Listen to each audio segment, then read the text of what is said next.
Welcome to our channel. हमारे channel में आप सभी का स्वागत करता हूं। आज हम लोग अपने क्लास में बायोलॉजी क्लास 10 का चैप्टर लाइफ प्रोसेस को पढ़ेंगे।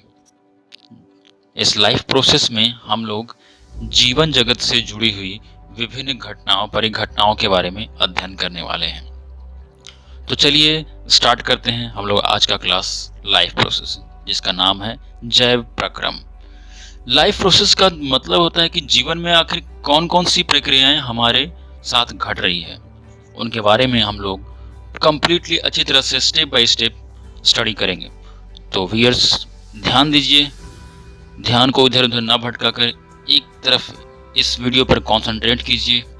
और अगर इस वीडियो को एक बार देखने पर समझ में नहीं आता है तो दोबारा देखें, आपको ये वीडियो और भी जितने टाइप्स के वीडियो हैं वो आपको जरूर ही समझ में आएगा। लाइफ प्रोसेस में सबसे पहला आप टॉपिक देख रहे हैं, पहला जो लिखा है, maintenance of living organism is essential even if they are moving, resting और इवन स्लीप। अपने जीवन में अपने बॉडी का मूवमेंट को, अपने रेस्टिंग को मतलब आराम को, और डिफरेंट टाइप के जो भी वर्क है उसको मेंटेन करना, ये भी एक लाइफ प्रोसेस के अंतर्गत आता है। दूसरा जैसे लिखा है, the process which together perform the function of maintenance of life are called as a life process. Means वह प्रक्रिया है, लाइफ प्रोसेस वह प्रक्रिया जिसमें अपने बॉडी को, अपने आप को मेंटेन करके रखते हैं, और उस तरह से मेंटेन करने के बाद बहुत सारे काम को हम लोग एक्सक्यूट करते हैं। ठीक है, तो उसे लाइफ प्रोसेस कहा जाता है। Nutrition, respiration, circulation, excretion are the example of essential life of process. हमारे जीवन का सबसे महत्वपूर्ण जो प्रक्रम है, जो प्रोसेस है, वो न्यूट्रिशन है। न्यूट्रिशन मतलब खाद्य संबंधी जितने भी हम लोग जो भी भोजन लेते हैं, संतुलित आहार, बैलेंस डाइट, इसी को न्यूट्रिशन बोलते हैं। ठीक है, कि सुबह कितने बजे खाना है, क्या खाना है, इन सभी चीज़ों का जो प्रोसेस है वो न्यूट्रिशन में आता है। किन किन चीज़ों से हमें विटामिन, प्रोटीन्स और ये सभी अच्छे प्रोडक्ट्स हमको हमारे शरीर में जाएंगे, वो न्यूट्रिशन के अंतर्गत आते हैं। रेस्पिरेशन मतलब हमारा सांस का लेना, सांस का छोड़ना। सर्कुलेशन, हमारे शरीर में टू टाइप का सर्कुलेशन होता है, एक ब्लड सर्कुलेशन और दूसरा हमारे ऑक्सीजन के अंदर में भी, ऑक्सीजन का भी सर्कुलेशन हमारे बॉडी में होता है। ब्लड तो सर्कुलेट करता ही है, साथ ही साथ ऑक्सीजन भी सर्कुलेट करता है। तो इसके बारे में और भी आगे हम लोग इसके बारे में जानने वाले हैं। एक्सक्रीशन मीन्स कहने का मतलब है वैसे पदार्थ जो शरीर के लिए उपयोगी नहीं होते हैं, जिनका शरीर से बाहर निकलना ज़रूरी होता है, वो एक्सक्रीशन कहलाता है। जैसे पसीना का निकलना, ये सारे जितने भी चीज़ें जो हमारे शरीर से बाहर के आउट होते हैं, तो वो भी चीज़ हम लोग के लिए, जीवन के लिए बहुत ही ज़रूरी है मेंटेन करने के लिए। नेक्स्ट टॉपिक है, in unicellular organism all these process are carried out by that single cell। Unicellular कहने का मतलब है, यूनि मतलब एक और सेलुलर मतलब कोशिका, मतलब एक कोशिका से निर्मित वैसे ऑर्गेनिज्म को हम लोग यूनिसेलुलर बोलते हैं, जो सिंगल सेल कहलाते हैं। और ये सिंगल सेल वाले ऑर्गेनिज्म का जो प्रोसेस होता है काफ़ी हम लोग से काफ़ी सरल होता है, आसान होता है, और फिर भी वो लोग उस चीज़ को एक्सिक्यूट करते हैं, अपने लाइफ को चलाते हैं।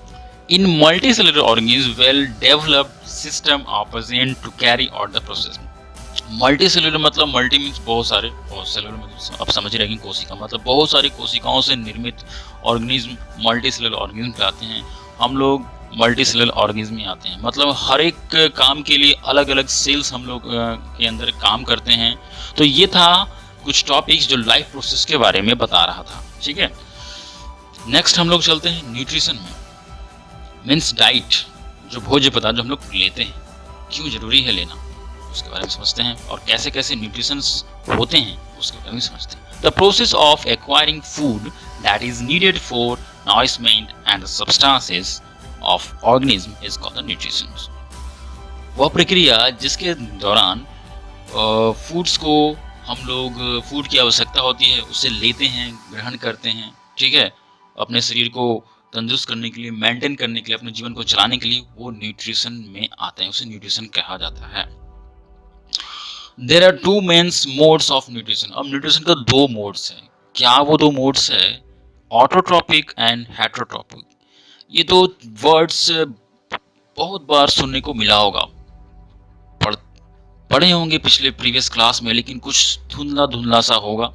तो चलिए उस पर से सफाई करके फिर से उस चीज़ को बताते हैं, ऑटोट्रॉपिक एंड हेटरोट्रॉपिक के बारे में। ऑटोट्रॉपिक के बारे में और थोड़ा सा डिटेल्स में जाएंगे कि ऑटोट्रॉपिक के अंदर फोटोसिंथेसिस भी आते हैं, तो उसको जानना और भी जरूरी है। तो पहले हेटरोट्रॉपिक को समझ लेते हैं, फिर ऑटोट्रॉपिक को और भी अच्छे से समझेंगे। Heterotrophic nutrition has sub types of holozoic, saprophytic and parasitic nutrition.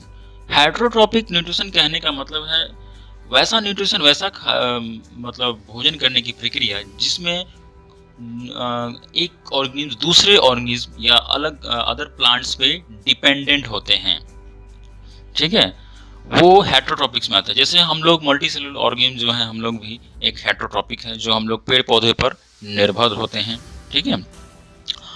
और हेटरोट्रॉपिक के अंदर बहुत सारे और भी ऐसे चीज़ आते हैं जो मृत जीवी पर, जो मरे हुए जीवों पर निर्भर करते हैं। उनके बारे में भी आगे आने वाले टॉपिक्स में और भी डिटेल्स में हम लोग जानने वाले हैं। तो जैसा कि मैंने अभी आपको बताया था कि ऑटोट्रॉपिक न्यूट्रिशन के बारे में हम लोग अच्छे से जानेंगे, तो आ चुका है हमारे स्क्रीन पे ऑटोट्रॉपिक न्यूट्रिशन का ये मोड। तो चलिए स्टार्ट करते हैं। If an organism can nourish itself by making it's on food using sunlight or chemicals, such mode of nutrition is called the autotrophic nutrition. Means autotrophic ऐसा nutrition है जिसमें auto मतलब खुद ब खुद, ट्रॉपिक मीन्स बनाना, nutrition खाद्य पदार्थ को, तो खुद ब खुद खाद्य खाना भोजन बनाता कौन है? हमारे पेड़ पौधे लेते हैं। आगे देखते हैं टॉपिक में। Plants photosynthesis use light energy and are called phototrophs. वैसे प्लांट्स फोटोसिंथेसिस जो करते हैं, जिसको प्रकाश संश्लेषण कहते हैं, मीन्स लाइट के प्रेजेंस में वो केमिकल रिएक्शन करके प्रोसेस के थ्रू न्यूट्रिशन को क्रिएट करते हैं। तो वो प्लांट्स का ये जो प्रोसेस है फोटोसिंथेसिस का फोटोसिंथेसिस, और जो इस प्रोसेस को करता है उसको फोटोट्रॉप्स कहते हैं, जिसे प्रकाश संश्लेषी कहते हैं, ठीक है। नेक्स्ट टॉपिक में है few bacteria use chemicals to derive energy and are called the chemotrophs. कुछ बैक्टीरिया ऐसे भी हैं जो केमिकल के थ्रू फूड प्रोडक्ट को बनाते हैं एनवायरनमेंट में, और उसको फिर ये लैक्टोबैसिलस का नाम सुने होंगे, जो बैक्टीरिया जो होता है आपको मिल्क में होता है, और ये मिल्क में होने के दौरान क्या करते हैं, मिल्क को ये दही के रूप में कन्वर्ट करते हैं केमिकल प्रोसेस के थ्रू, ठीक है, और उस चीज़ को वो न खा के हम लोग उस चीज़ को खाते हैं। तो एक तरह से ये भी एक केमियोट्रॉप्स ही है। नेक्स्ट हम लोग चलते हैं photosynthesis. Photosynthesis is the important process by which food is formed. Photosynthesis एक बहुत ही इंपॉर्टेंट प्रोसेस है जिसमें फूड्स बनता है। दूसरा टॉपिक है the plants make food using sunlight and water which provides nourishment to other organisms and themselves. Plants मतलब पेड़ पौधे, ऐसे पौधे जो सन के प्रेजेंस में वो सन के एनर्जी को लेते हैं, ठीक है, और एब्जॉर्ब करते हैं, और जड़ के थ्रू मिट्टी से वो वाटर को एब्जॉर्ब करते हैं, मिनरल्स को एब्जॉर्ब करते हैं, और एटमॉस्फेयर से कार्बन डाइऑक्साइड को एब्जॉर्ब करके उस प्रोसेस को और आगे की ओर बढ़ाते हैं, और उनसे बनने वाला जो फूड प्रोडक्ट होता है ऑर्गेनिज्म लेते हैं। Chlorophyll present in the green parts absorb light energy. अब इसमें ये भी बात है कि एनर्जी है, एनर्जी को एब्जॉर्ब कौन करता है, इसका रिस्पॉन्सिबल कौन है, कौन इसकी रिस्पॉन्सिबिलिटी लेता है? तो क्लोरोफिल के पास ऐसा पावर है कि वो लाइट की एनर्जी को अपने तरफ एब्जॉर्ब करके इस प्रोसेस को और भी उम्दा तरीके से आगे की ओर बढ़ाता है, तो समझ रहे होंगे आप लोग, ठीक है। तो नेक्स्ट पॉइंट पे चलते हैं। This light energy is use to split water into hydrogen and oxygen. इस प्रोसेस में क्या होता है कि वाटर जो होता है टूट जाता है हाइड्रोजन और ऑक्सीजन में, और यही ऑक्सीजन हम लोग इनहेल करते हैं, लेते हैं, जिससे हम लोग जीवित रहते हैं। Hydrogen is then used to reduce carbon dioxide into carbohydrate, typically glucose. अब ये क्या होता है कि जो कार्बन डाइऑक्साइड जो ये एटमॉस्फेयर से लेते हैं, उनको ये कन्वर्ट कर देते हैं कार्बोहाइड्रेट्स, और ये कार्बोहाइड्रेट्स चेंज हो जाता है स्टार्च में, और स्टार्च चेंज होता है ग्लूकोज में, और ग्लूकोज जो होते हैं वो अंदर बाय प्रोसेसिंग फूड प्रोडक्ट्स को क्रिएट करके बनाते हैं, और उसको हम लोग लेते हैं। Chlorophyll is essential for the photosynthesis and stomata facilitate intake of carbon dioxide. Chlorophyll का बहुत ही उम्दा रोल है इस फोटोसिंथेसिस में। विदाउट क्लोरोफिल का यहाँ पर कोई भी प्रोसेस कंप्लीट नहीं हो सकता। तो फोटोसिंथेसिस में क्या क्या इंपॉर्टेंट है? सबसे पहले है कि लाइट एनर्जी सन का, दूसरा जरूरी है आपको एटमॉस्फेयर से कार्बन डाइऑक्साइड, तीसरा जरूरी है वाटर, मिनरल्स, एंड बहुत बहुत important chlorophyll. Stomata are pores on the lips that helps in exchange of gases. Stomata क्या है कि एक तरह से पत्तियों के अंदर छोटे छोटे छिद्र होते हैं जिनको पोर्स कहते हैं, और इन्हीं के सहायता से गैस का क्या होता है? एक्सचेंज होता है। समझ रहे हैं? कार्बन डाइऑक्साइड आता है और ऑक्सीजन बाहर की ओर जाता है। नेक्स्ट पॉइंट है, they are mostly found on the under side of the leaf. और ये कहाँ होता है? पत्तियों के अंदर में होता है। बहुत छोटे छोटे टीनी पार्टिकल्स होते हैं, टीनी पोर्स होते हैं, जिनको हम लोग अपने आंखों से नहीं देख सकते हैं। उसके लिए इलेक्ट्रॉनिक माइक्रोस्कोप का यूज करना पड़ता है देखने के लिए। नेक्स्ट है इच स्टोमाटा, सॉरी यहाँ पे मिस्टेक हो चुका है। Each stomata is guarded by the guard cell which control the opening and closing of the pores. अब स्टोमाटा को कैसे ये खुलता है, ये बंद होता है? तो इसके चारों ओर एक गार्ड सेल होता है जो टाइम टू टाइम खुलेगा। जब इसको फोटोसिंथेसिस करना होता है उस समय ये गार्ड सेल्स क्या हो जाता है? खुल जाता है। गार्ड सेल्स जैसे ही खुलते हैं तो इनके टीनी पोर्स खुल जाते हैं और वहाँ पे फोटोसिंथेसिस होता है, और जब इन्हें बंद होना होता है तो ये बंद हो जाते हैं। और बंद कब होते हैं? नाइट के टाइम में, ठीक है। The water content of the guard cell is responsible for their function. Water content of the guard cells is responsible for their function.